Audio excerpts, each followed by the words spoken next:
que tudo pode, né? O apóstolo Paulo diz que tudo eu posso fazer, mas nem todas as coisas me convêm, né? Nós não temos intimidade com o mundo. Você pode até ali concordar em aspas para você poder trazer aquela pessoa para a igreja, mas nunca você deve ficar do lado. Você tem que entender que nós não fazemos parte desse mundo, amém? E eu quero dizer, meus queridos irmãos, que nós devemos escutar as pessoas e ali entender o seu sentimento, certo? Porque Deus, Ele é desse jeito, Ele não mexe na nossa vontade. Tá certo? Nós sabemos o que é certo e nós sabemos o que é errado. Fazemos porque queremos, né? Mas hoje, o apóstolo Paulo diz que neste dia de hoje, irmãos, vai ter pessoas que vão procurar templos, igrejas e momentos que se adequam à sua própria vida, né? Então, queridos irmãos, quem tem filho adolescente aqui sabe, eu tenho um lá em casa que não é fácil, tá certo? E eu sei o quanto nós lutamos para que eles venham a permanecer no caminho, tá certo? Você tem que tentar compreender eles, mas não concordar com aquilo que não é correto, que não faz parte da palavra de Deus, que não faz parte, que se encaixe nesta palavra, tá certo? Eu estava conversando com um pastor amigo meu, e ele dizia, eu não aguento mais, eu vou abandonar, e ali eu aconselhava, não abandone não, lute. E contei aquela historinha que o pastor chegou, a mulher chegou para o pastor e disse, eu não aguento mais o meu filho. Aí ele dizia, ame para aquela mulher. E ela dizia, e se não der certo? Aí ele disse, ame mais. E se não der certo, triplique a dose, né? Então, meus amados irmãos, nós nunca devemos desistir dos nossos filhos. E uma certa feita, rapidez, eu já vou aqui entregar o microfone para o pastor. E nós estávamos passando uma tribulação lá em casa, aquela desobediência, aquele negócio. Eu digo, eu não aguento mais. Aí a baixinha disse, mas para os outros tu deu o conselho que não desistisse. Como é que você vai desistir do seu filho, né? Então, meu irmão, quando nós temos uma mulher que ali nos incentiva, uma esposa que passa na cara mesmo aquilo que a gente deve ouvir, como Deus passa na nossa cara, né, dizendo, eu sou o Deus que te tirei do Egito, eu sou o Deus que te tirei da cachaça, eu sou o Deus que te tirei do lamaçal de pecado, eu sou o Deus que te trouxe para terrenos firmes quando tu estava no escorregadio do pecado. Né? Então nós nunca devemos desistir dos nossos filhos, nós nunca devemos desistir daquelas pessoas que faz parte do nosso convívio, da nossa família, tá? Porque às vezes realmente nós nos enfurecemos com aquela ira e dizemos, eu não aguento mais, vou lavar a mão e acabou-se. Se fosse por isso, Jesus não tinha morrido por mim, um cachaceiro, ou por você, um pecador, né, por todos nós. Então nunca devemos desistir do nosso objetivo, que é ali trazer os nossos familiares para junto do Senhor, ou seja, pai, filho, marido, mulher, primo, esposa, não sei quem você tem em propósito aí na sua cabeça para trazer para a casa do Senhor. Mas como foi dito aqui pelo Emerson, né? Eu e minha casa serviremos ao Senhor. Quando você fala isso com fé, a palavra ela tem poder. Quando você sustenta, quando você firma, quando você traz a palavra de Deus para dentro do seu lar, a sua casa, ela se torna um pedacinho do céu. Agora, quando não tem palavra, quando não tem oração, quando não tem a convivência divina do Espírito Santo, eu não sei nem o que eu vou falar deste lar, né? Eu posso dizer que vai ter confusão, enrolação, bagunça, brigas, né? É assim, é ou não é verdade, quando nós não temos o Espírito Santo dentro do nosso lar? Mas eu digo uma coisa, irmão, como eu disse para aquele pastor que estava se lamentando e chorando por causa da sua filha, não desista dos seus. Porque eu, na hora daquela zanga, eu disse, eu não vou falar mais, eu lavo minha mão. E ali a minha esposa chegou e disse, não faça isso. Você lembra o que você falou para o pastor, que não desistisse da sua filha? Então não desista do seu filho, vamos orar junto. Irmãos, e cada vez que Cícero Costa, Cicinho, quis se desviar, nós oramos, Deus dava só um toque, e ele voltava para os nossos braços, né, como ele está agora. Eu glorifico a Deus, eu choro com a minha esposa, porque eu sei como é a situação, Mas quando nós abrimos os olhos e olhamos e enxergamos com os olhos espirituais, nós entendemos que a vontade do Senhor, ela é boa, ela é perfeita e ela é agradável, aleluia. Está ali pertinho de nós, com o braço operado, 22 pontos aqui no braço, mas está ali debaixo das nossas asas, glória a Deus e aleluia por causa disso, amém? Então, meus irmãos, glorifica a Deus e nunca desista dos seus. E eu quero lhe dizer uma coisa, por experiência própria que nós passamos, eu e minha esposa, se você entregar na mão do Senhor, não tome e não tenha pena, porque Deus, Ele sabe de todas as coisas, aleluia, glórias a Deus. Se você orar com fé, se você realmente ali se ajoelhar na presença do Senhor e pedir, Senhor, não deixa, traz, que Deus, Ele não vai deixar e Ele vai trazer com certeza, porque a Bíblia diz, nós somos maus, a Bíblia diz que nós sendo maus, sabemos darmos coisas boas aos nossos filhos, e Ele sendo bom, hein? Nós somos filhos, irmãos, aleluia, glória a Deus por este dia, por este culto abençoado da família. Então, ai daquele que faz o certo o errado e o errado o certo. Nós estamos nessa época, tá? Onde tudo pode, mas o apóstolo Paulo diz que eu posso tudo, mas nem tudo me convém fazer. Ok? Fique de pé, vamos orar, tá certo? E eu convido aqui a outra parte do pastor Eduardo para estar orando pela vida dele. A Bíblia diz que é uma só carne, né? Vem cá, diaconisa pastora Elizabeth, para estar orando pela vida do seu esposo, que vai trazer a palavra. Escute, guarde no coração que essa palavra, ela ainda liberta, ainda guarda, ainda salva. Irmãos, eu tenho ouvido falar, tem templos aí que sobrevive de louvor. Não é só o louvor, né? É a palavra também. Amém? Glória a Deus. Obrigado pelo... Oremos, gente. Senhor Deus Pai, Senhor, Tu és o Deus Todo-Poderoso e Tu já tens, Senhor, manifestado esse poder nas nossas vidas, meu Pai. Pai, em nome de Jesus, Tu sabes o que nós necessitamos e sabemos que a Tua palavra é fiel para nos levantar, para nos sustentar. A Tua palavra é fiel para mudar circunstâncias. A Tua palavra é fiel e poderosa, Senhor. Então, direciona nesse momento a Tua palavra aos nossos corações, Senhor. Fala, opera, Senhor, sobre a Tua vontade, meu Pai. Toca em cada coração, prepara, Senhor, o nosso espírito para receber aquilo que vem de Ti, como o Teu servo falou. A Tua palavra é boa, é perfeita, ela é agradável, Senhor. Então, realiza, Senhor Deus, o Teu mover neste lugar, meu Pai. Aqui colocamos todas as famílias que se encontram presentes aqui, reunidas diante de Ti, Senhor da glória. Move a Tua mão, é o que eu te peço em nome de Jesus, usando a vida do Teu servo. No nome de Jesus. Amém.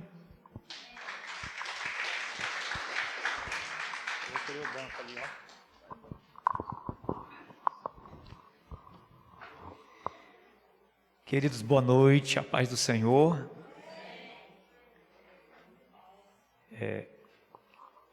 Louvo a Deus por essa oportunidade de podermos estar pregando a sua palavra, a palavra de Deus. Mas, antes da gente ir para a palavra, nessa noite também, como é culto da família, nós temos a apresentação de uma criança. Eu quero convidar aqui nessa noite a minha querida Carol. Aleluia.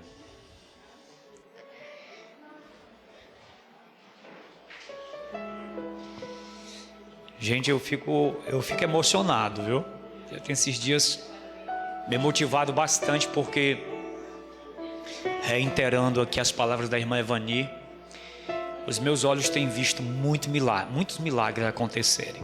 Isso tem sido a força motivadora para nós continuarmos essa jornada de oração, de clamor. A vida do Benjamin, pastor Jefferson, pastor Alex, tantos quantos a gente aqui ora, e o Senhor tem sido maravilhoso. Eu me sinto muito feliz pelas respostas do nosso Deus. Meus queridos e amados, sem perca de tempo, eu gostaria de convidá-los a abrir as vossas Bíblias. Eu, Janilson, abri as Bíblias. A gente não perdeu o hábito, né? No capítulo 15, tá?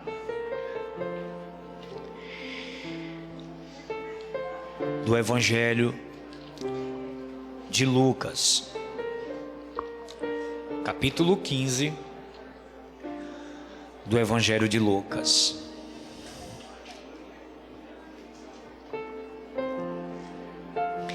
A todas as famílias aqui presentes, sejam muito bem-vindas em nome do Senhor.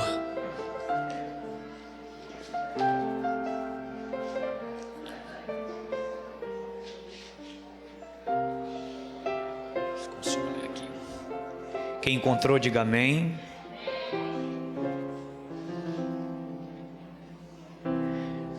Vamos ler a partir do verso de número 11. Eu vou ler uma tradução hoje bem diferente. Eu gostaria que você escutasse, por isso que eu não pedi que colocasse aqui, para os irmãos ouvirem, mas mesmo assim acompanhasse na sua tradução, tá? A minha tradução tá diferente, bem contemporânea.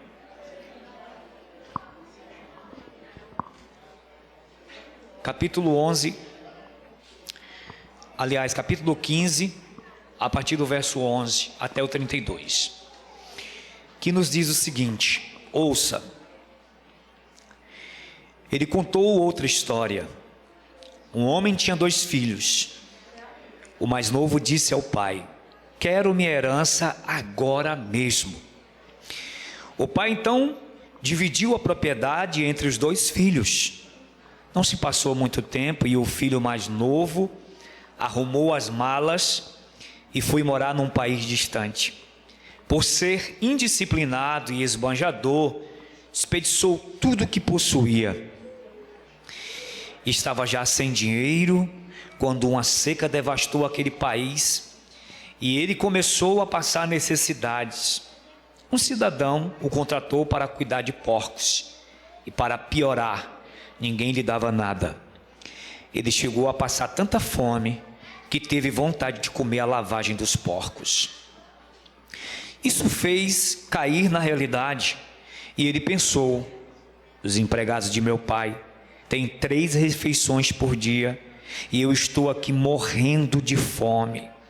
Já sei, vou voltar para casa e dizer ao meu pai: pai, pequei contra Deus e contra o Senhor, não mereço nem ser considerado seu filho. Ser um dos teus empregados já me é muito ganho. Decidido, levantou-se, tomou o caminho de casa. Ele ainda estava bem longe na estrada quando o pai avistou. O coração do velho disparou e ele correu para abraçar e beijar o filho, que começou o seu discurso: pai, pequei contra Deus e contra o Senhor, não mereço ser chamado de teu filho outra vez. O pai nem quis escutar, chamou os empregados e ordenou: rápido, tragam a roupa decente para ele, tragam também o anel da família e um par de sandálias.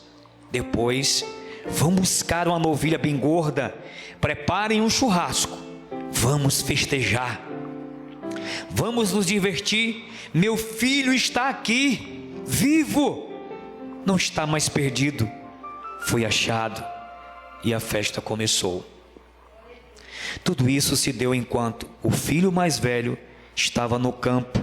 No final do dia, ele voltou para casa e, ao aproximar-se, ouviu o som da música e das danças. Intrigado, perguntou a um dos empregados o que estava acontecendo. Ele contou a novidade.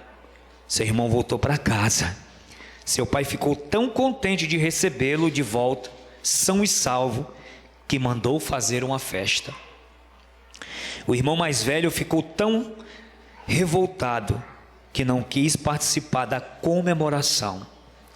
O pai tentou conversar com ele, mas ele nem quis ouvir e protestou. Há quantos anos trabalho para o Senhor sem nunca reclamar? E alguma vez ganhei uma festa para mim e para os meus amigos? Agora, esse teu filho, que desperdiçou todo o seu dinheiro com prostitutas, aparece aqui e o Senhor lhe dá uma festa. O pai respondeu: filho, você não entende. Você está comigo todo o tempo e tudo que é meu é seu. Mas este é um momento muito especial. Precisamos celebrar. Seu irmão estava morto, mas agora está vivo. Estava perdido, mas foi encontrado. Você pode aplaudir a palavra do Senhor?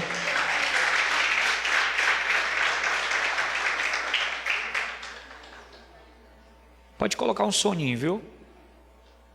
O Janil só sabe o que eu estou falando. Aleluia. Queridos do Senhor. Capítulo 15 de Lucas é um capítulo clássico. Nós temos aqui 3 parábolas em cujo o tema central delas é a salvação do perdido. O Senhor Jesus, ao tratar desta realidade, ele ilustrou essa verdade declarando 3 parábolas: a parábola da dracma perdida, a parábola da ovelha perdida e a parábola do filho pródigo. Todas elas, como já falei, com o objetivo de mostrar o grande amor de Deus pela vida de alguém que está perdido. Existem nessas parábolas, e principalmente na parábola que ora acabamos de ouvir, elementos que falam de verdades expressamente para aqueles ouvintes da época que eram judeus, e principalmente a liderança espiritual daquele povo que eram os fariseus. Jesus tratou de falar por intermédio dessa palavra, dessa verdade acerca do povo de Deus. Mas também encontramos uma belíssima história de um pai amoroso, um pai cordato, um pai presente, um pai repleto de amor pela sua família, um pai que fez tudo ao seu alcance para que os seus filhos pudessem ter não somente o bom e o melhor, mas também ter conhecimento das verdades divinas. E nessa noite a gente pode aprender algumas coisas muito importantes com a parábola do filho pródigo. Pródigo significa gastador, aquele que é desperdiçador. Filho pródigo. E Jesus, ele usa a figura de um pai que é abordado pelo filho mais novo, que chega para ele e diz: pai, dá-me a parte da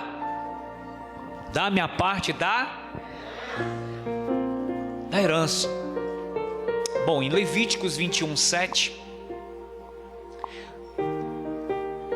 ali está as leis para o povo de Deus em tratar com situações como essa, para a gente poder entender aqui um pouquinho do que está acontecendo aqui e por que Jesus contou dessa maneira. E lá diz que o primogênito,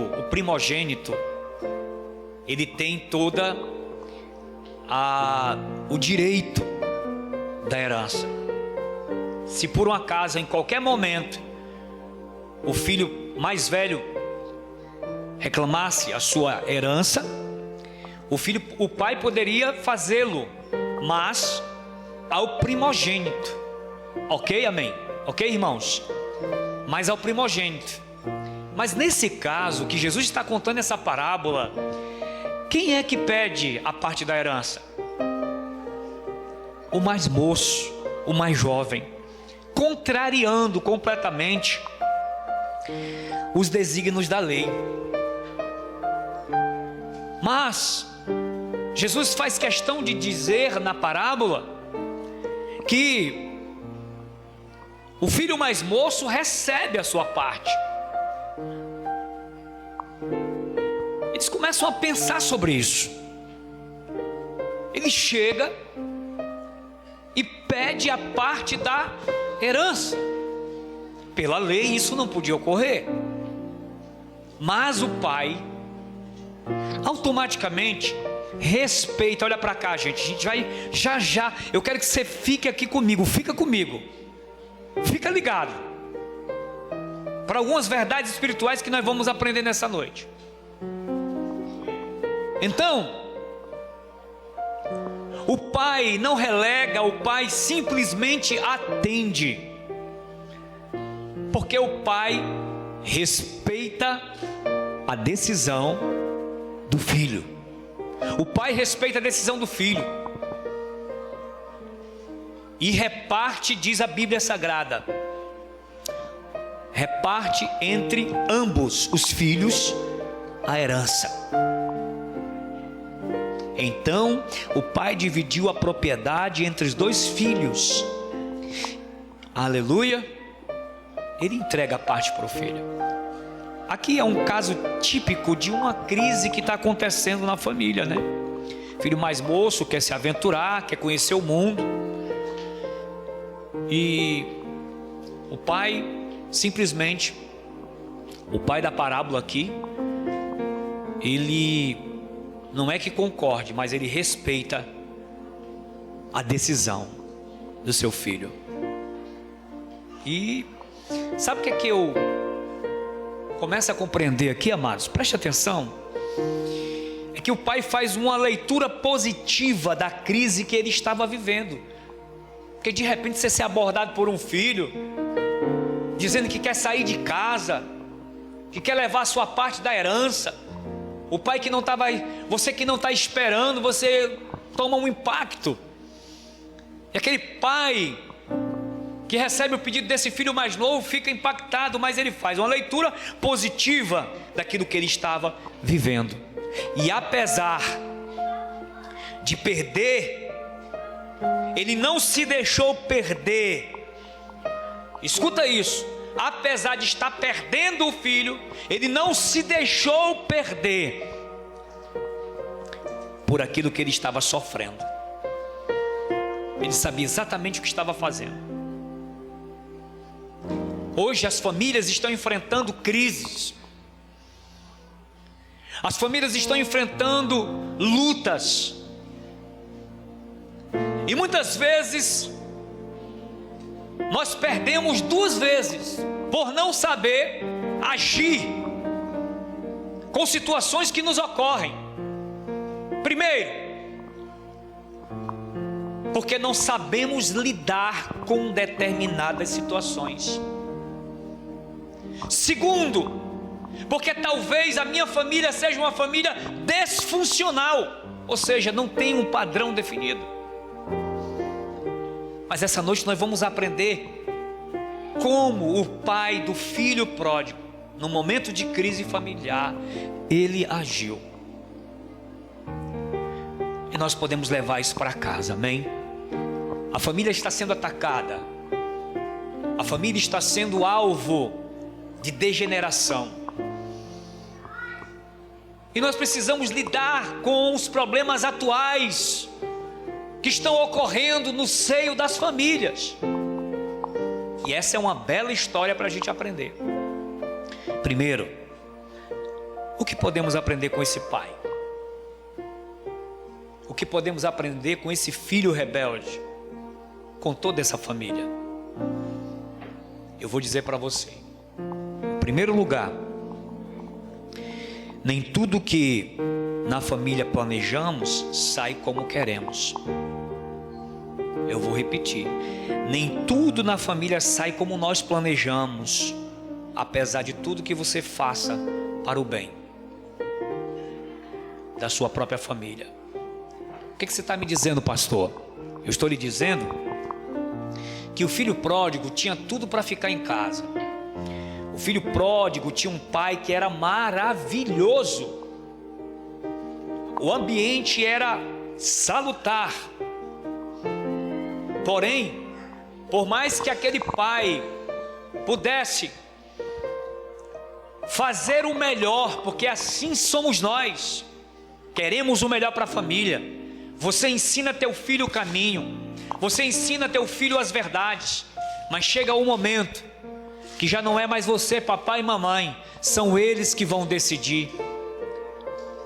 E muitas vezes nos martirizamos porque achamos e perguntamos aonde foi que nós erramos, o que foi que fizemos errado. E aí completa o que eu estou lhe dizendo aqui. Esse pai era maravilhoso. Um pai desse, que aqui ilustra a figura de Deus. É Deus que é maravilhoso, é Deus que é tremendo, é Deus que nos ama, é Deus que está presente, é Deus que cuida, é Deus que zela por nós, que faz o melhor para nós. Mas o filho pródigo não quis ficar. Por o melhor que façamos, irmãos, lembre-se, todos nós temos o direito de escolha, inclusive os nossos filhos.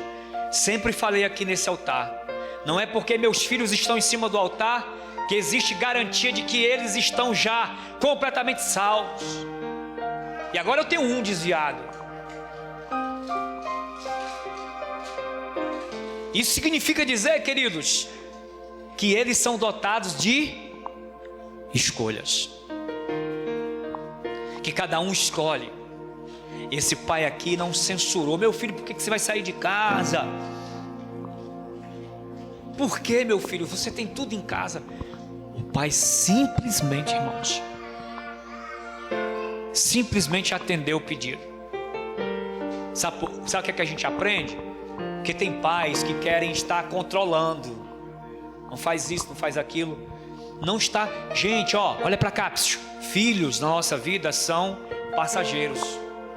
Não se cria filho para si mesmo. Eles fazem parte da nossa vida. Nós os amamos, mas eles vão seguir o curso da vida deles. E eles vão fazer escolhas. Eles vão fazer escolhas. Por isso o tempo em que nós convivemos é o tempo do ensino. É o tempo em que você tem para poder você ensinar ao teu filho o caminho do Senhor. Quando ele crescer, ele não se perca, ou mesmo que se perca, lá no mundo ele vai se lembrar dos princípios da palavra de Deus. Ele vai se lembrar, porque a palavra tem poder. Então, nem tudo que a gente planeja sai como a gente quer. E isso não é uma história incomum. É uma história comum que acontece em várias famílias. Eu não planejei isso para você, eu não quis isso para você. Nós precisamos aprender que nossos filhos vão fazer escolhas. E o pai respeita a escolha do seu filho. Segunda coisa que eu quero compartilhar com você: faça sempre o melhor, para amanhã não sofrer com a dor da culpa, do remorso e do arrependimento. Faça sempre o melhor pela sua família, para que no futuro você não sofra com a culpa, nem com remorso e nem tampouco com o arrependimento. O verso 12, uma parte do versículo diz: e ele repartiu por eles a fazenda. Ele fez tudo que estava ao alcance, o pai, inclusive dando a parte da fazenda. Esse pai, aprendemos com ele que nós podemos sofrer a dor da separação quando um filho vai embora, quando o filho toma uma atitude errada, quando um pai toma uma atitude errada, nós podemos sofrer com isso, com a perca, com a saudade do filho distante, mas nunca com a dor da culpa. Eu sou culpado porque meu filho está nessa condição. Não. Quando nós fazemos tudo que está ao nosso alcance, porque aprenda nessa noite, ninguém cria filho debaixo das asas e da saia a vida inteira. Eles são criados para terem o seu próprio destino. E vai depender muito, muito mesmo, daquilo que eles experimentarão no seio da família. Esse pai aqui sofreu com a saudade, com a dor da separação, mas não sofreu com a culpa. A culpa é algo que machuca, que destrói. Muitos pais, se responsabilizam pelas escolhas do filho. Tá? Você não pode responder pelos atos do seu filho. Quando eles se tornam de maiores, eles se tornam responsáveis pelas atitudes, pelas ações e por tudo que se faz. Eles devem aprender a assumir suas responsabilidades. E aqui, nesse caso, o pai não era culpado de absolutamente nada. Simplesmente a parábola diz que esse filho desperdiçador deu vontade de ir para o mundo e ele foi. Isso maltrata demais, né? Você cria uma pessoa na igreja, você vê ele caminhando, crescendo, a gente orando, vai ser isso e tal, vai ser aquilo, e a gente diz assim, vai ser um pregador, vai ser isso, mas nem sempre, amados, nem sempre. É aquilo que nós planejamos, como eu falei anteriormente, e de repente sai, bate asa, e o coração da gente fica machucado, doído, e ainda tendo que respeitar a posição, seja de um filho, seja de um marido. Quantos casamentos não foram destruídos agora nessa pandemia? Eu conheço a história de um camarada, amigo meu, casado, bem casado, quando casou investiu na esposa, a esposa se formou e ele teve um acidente. E depois que ficou doente, ficou lá no acidente lá, a esposa deixou. Abandonou. O cara que mais investiu, o cara que mais teve presente na vida. E numa cena de vida, simplesmente ela deixou seu esposo por conta desse acidente que deixou ele doente. Então as pessoas escolhem. Outro dia eu vi uma questão como essa também na TV, passando as cenas do casamento, uma bênção, aquele casal tão abençoado, quando de repente aquela moça teve um AVC irreversível, ela ficou doente de uma maneira que ficou sem andar, sem falar, e aquele marido, e a reportagem passando, ele com ela, aí passou-se alguns anos, a reportagem voltou de novo lá, e procurou ele não estava mais lá. Ele havia perdido a esperança de que sua esposa tornaria novamente a ser aquela pessoa que ele conheceu. E a deixou. Mas, quando nós fazemos tudo corretamente, a nossa mente, irmãos, ela é aliviada. Eu tenho consciência, irmãos.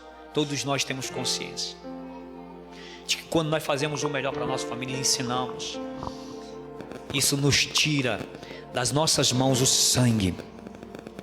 Então, faça o melhor para a sua casa, para a sua família, para o seu filho. Faça o melhor que tiver ao seu alcance. Ensine princípios verdadeiros, para que amanhã, no futuro, você não esteja sofrendo com a dor da culpa. Em terceiro lugar, Em terceiro lugar, em tempo de crise, não deixe Satanás fechar na sua casa a porta da reconciliação. Em terceiro lugar, não deixe, atente para o que eu estou ouvindo, porque intrigas têm o poder de separar famílias, situações têm o poder de estraçalhar relacionamentos.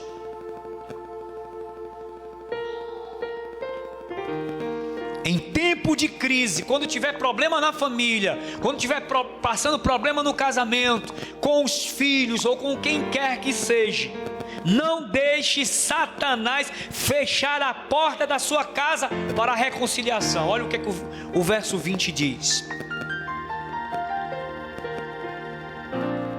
Ele ainda estava bem longe na estrada quando o pai o avistou.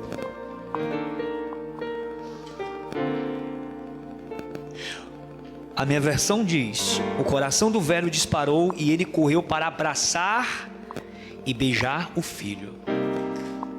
O momento das crises familiares são as horas que a gente diz mais besteira. Sabe por quê? Porque a ira sobe, o descontrole emocional entra. Você vai dizer coisas que você não queria, vai ferir, vai machucar, vai fechar a porta da reconciliação. O pai não fechou a porta para que o filho retornasse. Primeiro, o pai respeitou a decisão do filho. Segundo, o pai fez contrário ao que a lei dizia, repartiu a herança antes do tempo, deixou que o seu filho fosse, sofreu a dor da separação, mas não disse nada, não chamou de filho ingrato, não. Por quê? Porque Deus sabe muito bem como tratar a gente. Deus sabe muito bem como tratar. Aquela crise acontecendo ali naquela família. Mas o pai do filho pródigo deixou a porta aberta. Porque se tem uma boa escola para ensinar, chama-se mundo. Se existe uma boa escola para ensinar, chama-se mundo.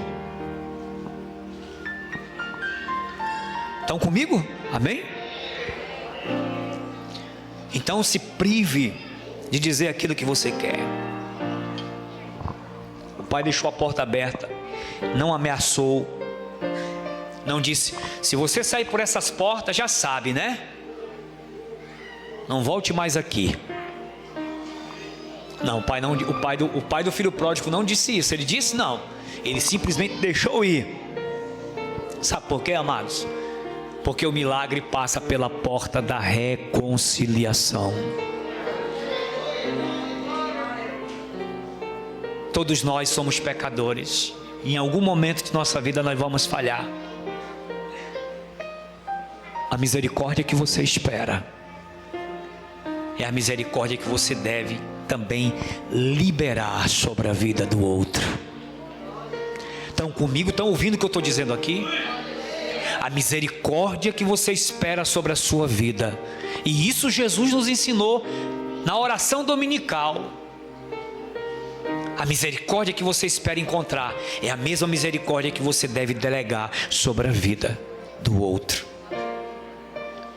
Então, a porta deve estar aberta. Se encontrássemos por acaso com o pai do filho pródigo, se nós tivéssemos a oportunidade de se encontrar com o pai do filho pródigo, que nós fizéssemos pergunta a ele: o que você acha que ele nos ensinaria? Como é que eu faço para vencer essa crise que eu estou passando? Porque até muitas vezes eu que estou pregando para você, muitas vezes tive que lidar e ainda estou lidando com situações que eu não sei. Eu sou pastor, mas eu não sei tudo. Tem situações que eu preciso aprender a lidar. Deus vai amoldando. Como eu devo agir aqui, Senhor? Como é? Eu pergunto a Deus. Outras vezes eu vou para o conselho de alguém, para o meu pastor, porque nós não sabemos tudo. Então, se por acaso a gente topasse com o pai do filho pródigo por aí, nós poderíamos perguntar das várias crises que nós vivemos e perguntássemos a ele: como é que eu faço para vencer essa crise familiar? E certamente o pai do filho pródigo nos diria o seguinte: ei, preste bem atenção que eu vou falar. Essa é a fala do pai do filho pródigo: nunca deixe morrer a esperança e os sonhos no seu coração de ver sua família transformada. O pai do filho pródigo nos diria isso: nunca perca a esperança. Mas esse filho não tem mais jeito, esse filho não vai voltar mais, eu não tenho mais esperança. Nunca perca a esperança. Amém? Já contei aqui eu gosto muito desse testemunho. Já contei aqui diversas vezes. Um pai, pastor de uma igreja rígida. Deus é amor. Seu filho, um transexual, na Avenida Paulista, vendendo seu corpo. Pastor, no culto, ó. Você está no culto, você ouviu um negócio desse? Teu filho está lá na Avenida Paulista, lá. E ele saía no carro, chegava, nunca discriminou seu filho. Chegava, colocava o paletó sobre o corpo. Vamos, meu filho, para casa. E levava. Esse homem morreu crendo que o seu filho se converteria ao Senhor. Ele morreu. Resultado: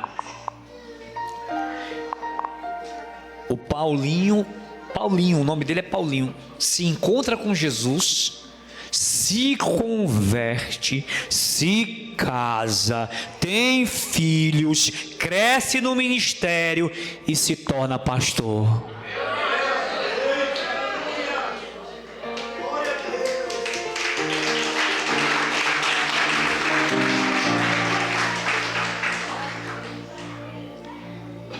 Porque a fé do pai foi para além. Ele não deixou de sonhar, de ver seu filho na presença de Deus. Então nós não, se a gente pudesse conversar com o pai do filho pródigo, ele dizia: não deixe de sonhar, não deixe de ver a bênção na tua casa, na tua família. Sonha.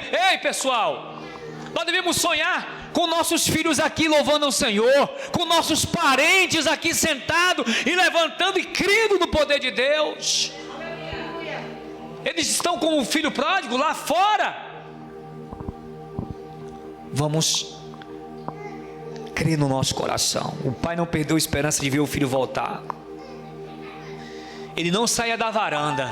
Todos os dias o pai ia ali na varanda, olhava para ver se o filho estava vindo no caminho. Ele mandou preparar tudo. Olha, vou preparar a veste, prepara o anel, prepara a sandália. Tudo ele deixou preparado, porque ele sonhava em ver o filho que um dia foi embora no horizonte da estrada, também voltaria. Ele não deixou de sonhar. Irmãos, nós precisamos sonhar. Não deixe os sonhos da sua família morrer. Eles são livres para tomar decisões, mas também nós cremos numa graça superior e abundante. Onde abundou o pecado, superabundou a graça de Deus. Aleluia. Construa um ambiente marcado pela graça. O que é isso, irmão?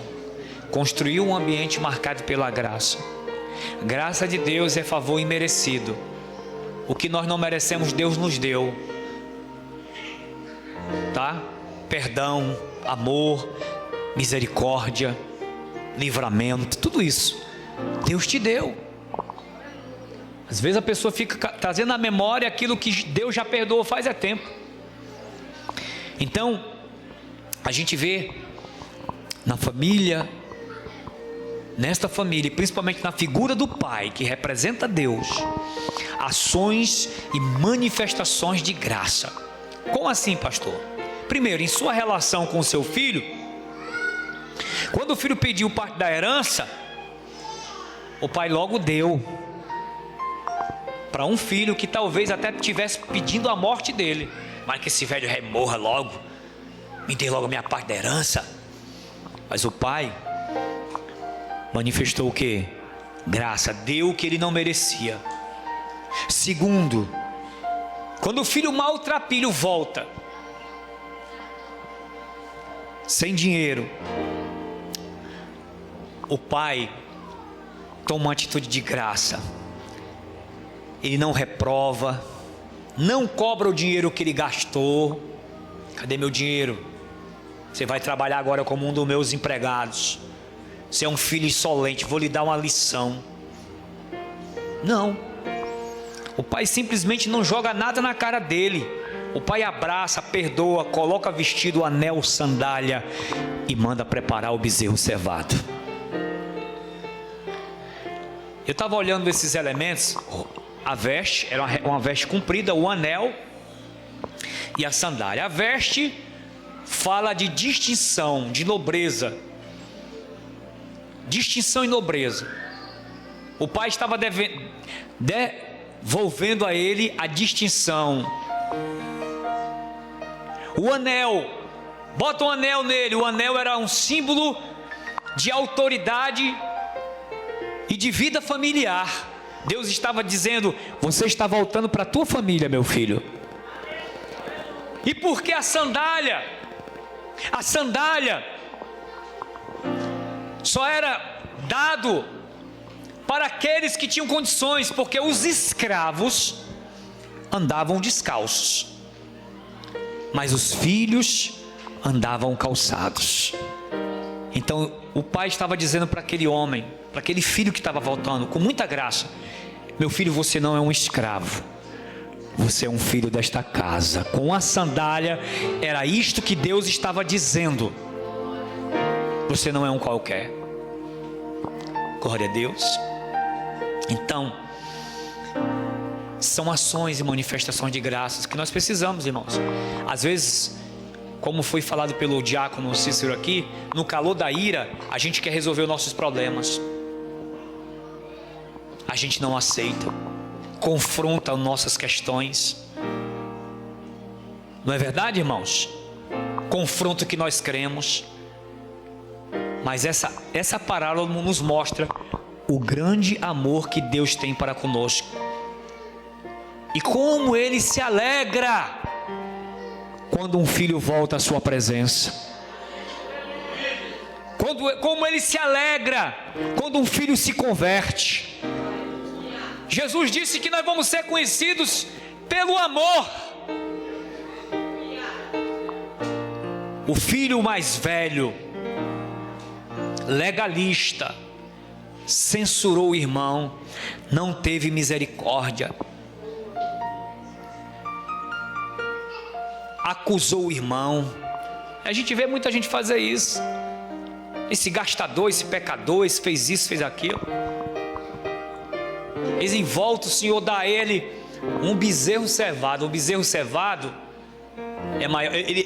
O Senhor nunca me deu uma ovelha, mas nós estamos falando de um bezerro cevado que é mais caro, que era engordado para determinadas ocasiões festivas.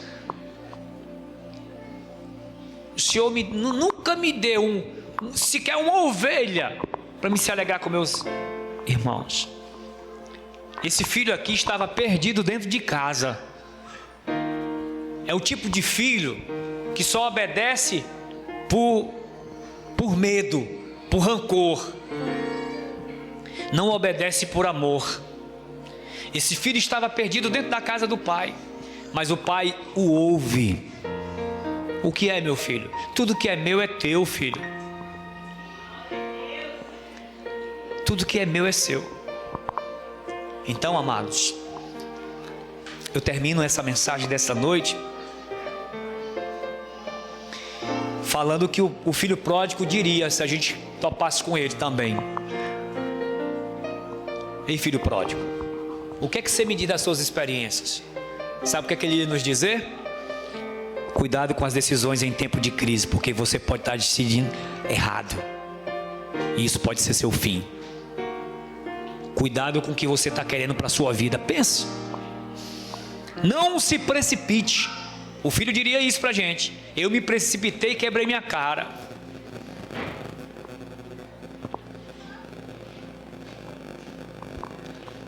E o que mais você me diria, filho pródigo? Ora, eu saí de forma errada da casa do meu pai. Eu saí na hora errada na casa do meu pai. Eu me envolvi com pessoas erradas. E fui para o lugar errado. Ele diria isso nas experiências de vida dele. A gente tem que fazer que nem Rebeca, que saiu de casa com a bênção do pai para casar com Isaac. Vai, minha filha, Deus te abençoe. Aliás, é uma coisa demodê. Bença, meu pai. Bença. Bença, mãe. O pessoal não quer mais dar bênção, não. E aí, coroa?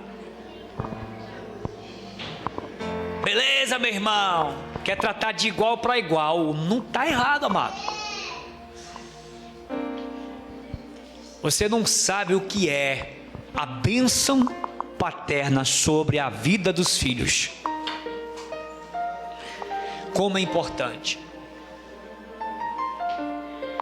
Como é importante. Pastor, devo abençoar meu filho mesmo ele estando na contramão? Sim. Abençoe e veja por fé aquilo que Deus vai fazer. Não olhe pela vista e nem pela circunstância.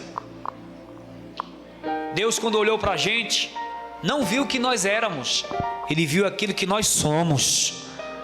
Deus, quando olhou para o Cícero, não viu um bebarrão, viu um homem de Deus, viu um homem de família, porque Deus olha assim lá para frente. Não tem a nossa visão limitada, que só vê as coisas aqui e agora. A nossa visão tem que estar lá na frente, em ver que a graça de Deus vai alcançar, aleluia, aqueles a quem amamos. Não se preocupe com as crises que você está enfrentando. Creia tão somente no Deus da graça, no Deus que transforma, no Deus que muda. E mesmo depois que a gente morra, aleluia, as nossas orações, elas ficam ecoando.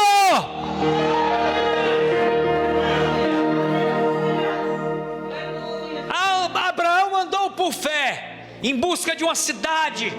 Não entrou na terra prometida, mas comprou uma posse na terra de Canaã, dizendo: eu creio. Enterrou Sara lá, morreu lá, e hoje a descendência de Abraão é detentora da terra de Israel. Aleluia. Queira a bênção para a sua vida. Não deixe para dar valor à sua família quando você estiver entre porcos e no inferno. Foi o caso do filho. Ele nos diria isso. Quantas vezes eu não quis ouvir meu pai e agora estou aqui nesse inferno. O trabalho mais humilhante para um judeu era o trabalho de porcos, porque era pela lei, capítulo 11 de Levíticos diz que o porco era um animal impuro, então sempre ele foi tido como animal impuro. E o judeu trabalhar com porco, não deixe para dar valor à sua família. Aproveite os momentos, abrace, beije, diga que ama. As palavras, elas têm poder de penetrar o coração e a alma. Elas mudam a atitude. Eu termino aqui, meu tempo já foi, temos alguns avisos ainda, dizendo que eu passei 10 anos distante da presença do Senhor, desviado. E um dia numa reunião de oração, Deus me chamou através dos meus parentes, mas foi uma palavra que foi dita. Uma palavra mudou a vida de um homem. Uma palavra liberada em amor. Eu recebi um abraço e depois eu ouvi uma palavra dizendo assim: Deus te ama e Ele não te fez para este propósito. Deus tem um propósito maior na tua vida. Aquilo ecoou na minha mente a noite inteira. No outro dia, você nasceu. Minha tia disse no meu ouvido aqui, no meu ouvido: você nasceu porque Deus tem um propósito na tua vida. Irmãos, palavras têm poder. Fique de pé em nome de Jesus. Receba essa palavra.